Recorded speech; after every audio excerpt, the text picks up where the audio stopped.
राष्ट्रीय जनता दल परिवार के लिए शहाबुद्दीन ने अपनी पूरी जिंदगी खपा दी। और हमारे साथ अभी मौजूद हैं एडी न्यूज इंडिया के प्रधान संपादक अमन सांडिल सर। आपका स्वागत है।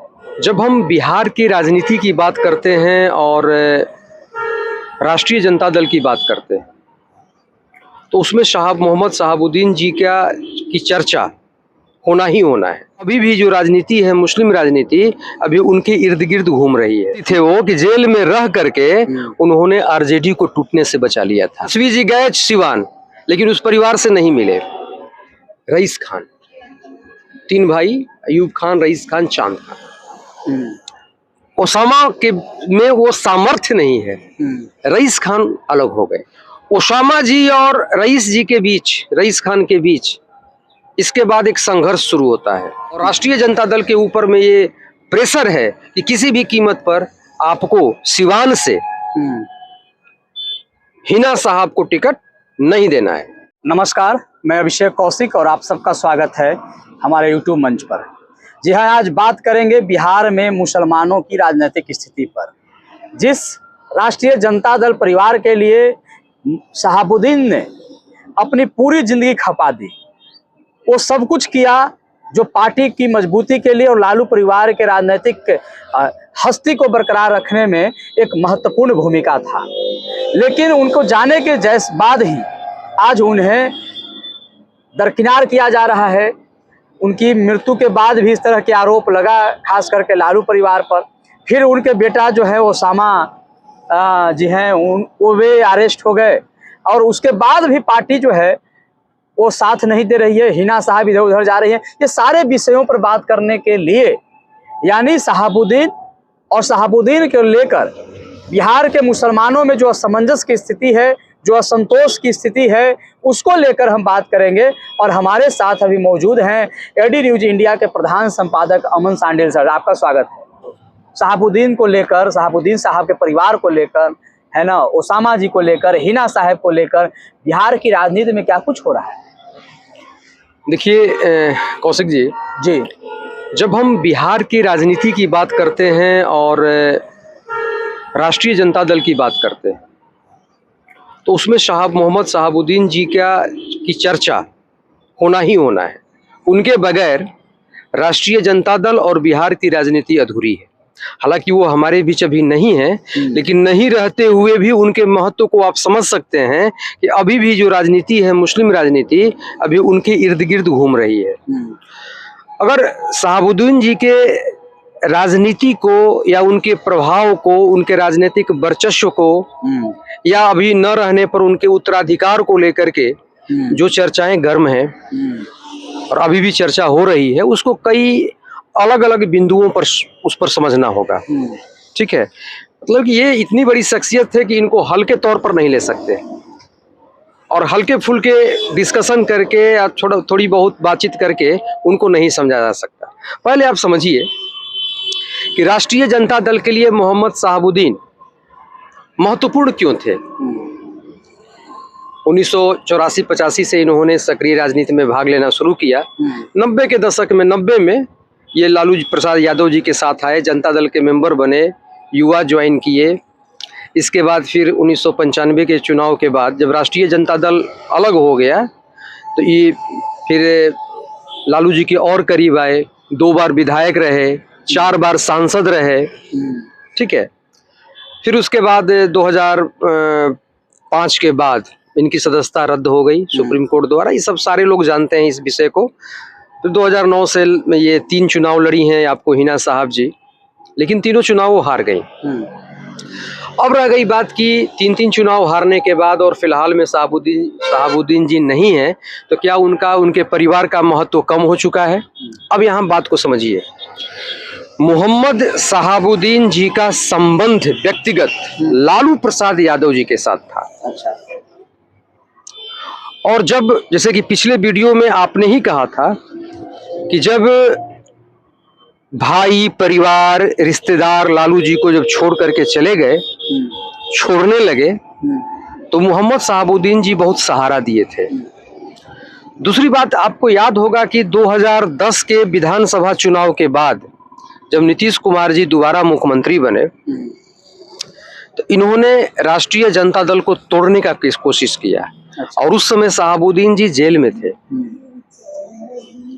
जेल में थे, और जेल में रह करके इतनी बड़ी हस्ती थे वो कि जेल में रह करके उन्होंने आरजेडी को टूटने से बचा लिया था। अच्छा। इतना महत्व था लालू प्रसाद यादव के लिए। लेकिन आज तो वही लालू परिवार जो है, यानी लालू जी भी हैं और तेजस्वी जी भी हैं, बिहार में उन्हीं की सरकार है। अब देखिए, बिल्कुल उनको अब थोड़ा सा समझने की बात है, बहुत गहराई से इस बात को हमारे दर्शक भी सुने और समझे। राष्ट्रीय जनता दल की मजबूरी क्या है और राष्ट्रीय जनता दल क्या मोहम्मद शहाबुद्दीन को या उनके परिवार को अपने साथ लेना चाहता है कि नहीं, ये भी हमको सोचना होगा, विचार करना होगा। पहली बात कि राष्ट्रीय जनता दल का जो नेतृत्व है, ऐसे पीछे से, पर्दे के पीछे से लालू जी आज भी सक्रिय हैं, लेकिन महत्वपूर्ण फैसले तेजस्वी जी ले रहे हैं। अच्छा। ठीक है। जो संबंध शहाबुद्दीन जी के साथ लालू जी का था, वो संबंध तेजस्वी जी का ओसामा साहब के साथ नहीं है। ओसामा साहब और तेजस्वी के बीच में वो ट्यूनिंग नहीं है जो उन लोगों के बीच था। तो एक बहुत बड़ा कारण ये है, जैसे कि तेजस्वी जी गए सिवान, लेकिन उस परिवार से नहीं मिले, हिना साहब से नहीं मिले। वो कई बार यहाँ आरजेडी कार्यालय में आई, मिलने का प्रयास की, लेकिन एक तरह से इनको इग्नोर किया जा रहा है। अब इस इग्नोरेंस के पीछे का कारण आप समझिए। आप बता सकते हैं इग्नोर क्यों आरजेडी कर रहा है, क्यों कर रहा है, उनके फैमिली को क्यों इग्नोर कर रहा है? इसके पीछे दो कारण हैं, बड़ी महत्वपूर्ण और दिलचस्प कारण है। हमारे दर्शकों को सुनना चाहिए, और आप लोगों से एक निवेदन है कि आप लोग चैनल को सब्सक्राइब जरूर करेंगे, ताकि ऐसे वीडियोज रिसर्च करके जो फैक्ट्स हैं वो आपके सामने हम रखें। इग्नोरेंस का दो कारण है। मोहम्मद शहाबुद्दीन जी का एक राइट हैंड हुआ करते थे रईस खान, तीन भाई, अयूब खान, रईस खान, चांद खान। शहाबुद्दीन जी के नहीं रहने के बाद और लगातार हिना साहब के 3 चुनाव हारने के बाद उनको लगा कि अब मोहम्मद शहाबुद्दीन जी का जो परिवार है, राजनीति है, अब बिहार में मुसलमानों के बीच में अब वैसा कुछ नहीं है, वो चार्मिंग नहीं है, वो दबदबा नहीं है, और ओसामा के में वो सामर्थ्य नहीं है। रईस खान अलग हो गए उस परिवार से, और अलग होकर के राष्ट्रीय जनता दल का हाथ पकड़ लिए। क्योंकि शहाबुद्दीन जी के साथ रहते रहते तो वो पूरा सारा गुण समझ चुके थे। ओसामा जी और रईस जी के बीच, रईस खान के बीच, इसके बाद एक संघर्ष शुरू होता है, और इवन यहाँ तक होता है, आरोप लगता है ओसामा साहब पर कि इन्होंने रईस खान के ऊपर फायरिंग कराया है। बड़ा चर्चित मामला हुआ था, उसमें केस भी हुआ, सब कुछ हुआ। इसका मतलब कि जो उतना वफादार आदमी था, आज के दौर में सबसे बड़ा दुश्मन है। और सिवान के, और गोपालगंज, सिवान और सारण का जो इलाका है, उस पर वो अपना प्रभुत्व स्थापित करना चाहता है, मुस्लिमों के बीच में मैसेज देना चाहता है कि हम उत्तराधिकारी हैं शहाबुद्दीन के। राष्ट्रीय जनता दल ओसामा का साथ न दे करके रईस खान के साथ हो ली। अब इसके पीछे एक दूसरी मजबूरी और है। दूसरी मजबूरी ये है राष्ट्रीय जनता दल की कि राष्ट्रीय जनता दल के साथ माले जुड़ा हुआ है, गठबंधन में शामिल है,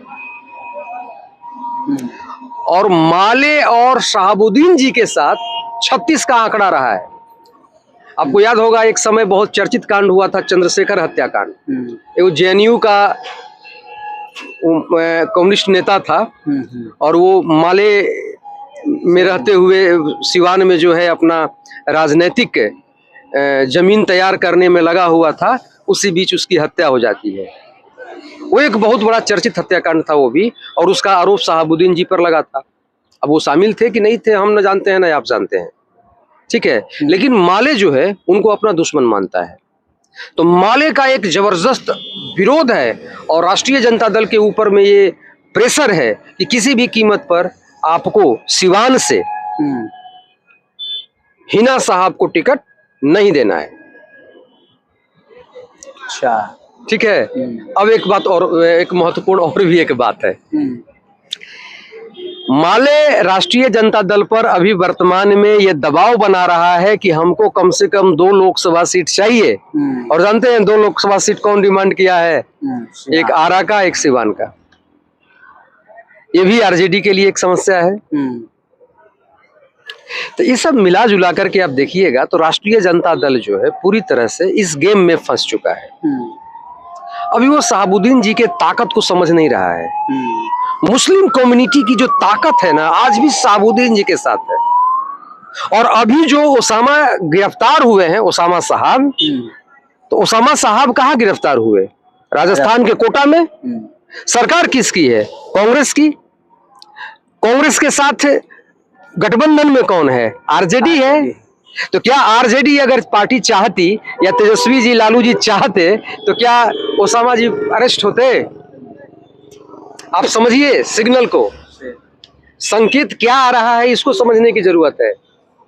यानी राष्ट्रीय जनता दल, तेजस्वी यादव, सवाल है सर पूरी तरह से ओसामा साहब को और हिना साहब को ये बैकफुट पर ये लोग ढकेल रहे हैं और इनकी सियासत को खत्म करने का प्रयास कर रहे हैं। इस सवाल यहाँ है कि इतना होने के बावजूद मुस्लिम कम्युनिटी के पास मुस्लिम कम्युनिटी के पास क्या कौन सी रास्ता है? मुस्लिम समुदाय के लोगों को कोई रास्ता है? एक तरफ बीजेपी है जिससे मुस्लिम कम्युनिटी को बहुत है। हाँ। दूसरे तरफ जो है ये लोग हैं। हाँ। जो तथाकथित उनके लोग हैं। हाँ। और मुसलमान जो समुदाय है वह भी मानते थे कि कांग्रेस हमारा है, आरजेडी हमारा है, और ये लोग विरोध कर रहे हैं, ये लोग प्रतिकार कर रहे हैं ओसामा को, शहाबुद्दीन के परिवार को। तो मुसलमानों के पास विकल्प क्या है? थोड़ा सा इस पर मैं स्पष्ट कर देना चाहूंगा कि राष्ट्रीय जनता दल ने जिस लिटमस पत्र को लिक्विड में डाला है ना, टेस्ट करने के लिए, अच्छा, कि जो सॉल्यूशन है एसिड है, बेस है या क्या है, समझ गए? मुझे लगता है कि उसको रिजल्ट सही नहीं मिलेगा। रिजल्ट सही नहीं मिलेगा। भाजपा के साथ भी जा सकते हैं, आपको मैं बता रहा हूँ मोहम्मद शहाबुद्दीन की राजनीति सिवान में अगरों की राजनीति थी। मोहम्मद शहाबुद्दीन के पक्ष में मुसलमान और वहां के भूमिहार, राजपूत और ये सब जो फॉरवर्ड क्लास थे ना, वो साथ में थे। आज भी हम दौरे पर गए हैं, वहां मिले हैं लोगों से, और वहां के हिंदू जो फॉरवर्ड तबका है वो आज भी शहाबुद्दीन को अपना नेता मानता है, चाहे हिंदू या मुसलमान हो, शहाबुद्दीन को अपना नेता मानता है। दूसरी बात कि मोहम्मद शहाबुद्दीन का प्रभाव केवल सिवान तक नहीं है सर, गोपालगंज, सारण, इधर मुजफ्फरपुर का इलाका, कुछ हद तक वैशाली, फिर उधर आपको जो सीमांचल इलाका है वहां भी, इधर आपको ये पूर्वी चंपारण, पश्चिमी चंपारण, सीतामढ़ी, दरभंगा, ये सब जितने इलाके हैं ये मोहम्मद शहाबुद्दीन जी के प्रभाव क्षेत्र के इलाके हैं। और इनके समर्थक में हिंदुओं का ये जो बड़ा वर्ग है, एक जो फॉरवर्ड क्लास है, वो मोहम्मद शहाबुद्दीन जी का कट्टर समर्थक है, और मुस्लिम भी उतने ही कट्टर समर्थक हैं। मोहम्मद शहाबुद्दीन ने जो लड़ाई लड़ी थी वो नक्सलवाद के खिलाफ में लड़ाई लड़ी थी। जिस तरह से नक्सली तांडव मचा रहे थे उसके खिलाफ में उन्होंने लड़ाई लड़ी थी। तो आप सब सुन रहे थे, अमन सांडिल सर बहुत सहज रूप से और बड़ा ही सुलझे हुए बातों में आप तक ये बताने का प्रयास किया जा रहा था कि किस तरह से मुसलमानों को राजनीतिक तुष्टीकरण से सिर्फ उनको बहलाकर फुसलाकर भाजपा को से एक विरोधी के रूप में रखा, लेकिन उनको कुछ मिला नहीं।